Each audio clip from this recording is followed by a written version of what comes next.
Dobrý den, dámy a pánové, moje jméno je Candice a já vás vítám u dnešního videa. Dneska to bude tutoriál, jak stáhnout Steam Archive Manager. No já už jsem na té stránce na Steam Archive Manager. A řeknu vám to celý, jo.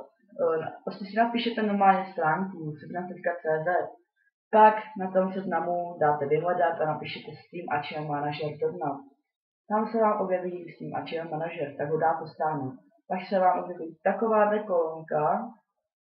Jo, počkej, ještě předtím. Dáte Some Game Exe a tady se vám objeví ta kolonka. A dneska vám ukážu achievement, jak získat achievement na Team Fortress 2, tak jdeme na to. Tak tady se vám objeví taky kolonka na Team Fortress, dáte odemčit achievementy a dáte store. A máte všechny achievementy. Tak a já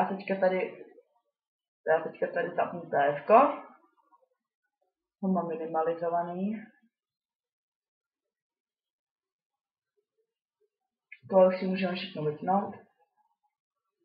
Tak a počkám, jestli není na 40 TF. Tak já to zatím střihnu, dámy a pánové. Tak dámy a pánové, jsem tu, jsme na oficiálním jakoby stránce Team Fortress, jako v té hře. Tak a tady vidíte, že se vám tahle vykřičník. Tak klikneme na to, máme nové předměty. Tak vidíte, dostali jsme Cloak Danger, boxerské rukavice, klobouky, Jarate, Natašu, Bong Atomic Punch, Death Ringer, Critizier, Sandwich,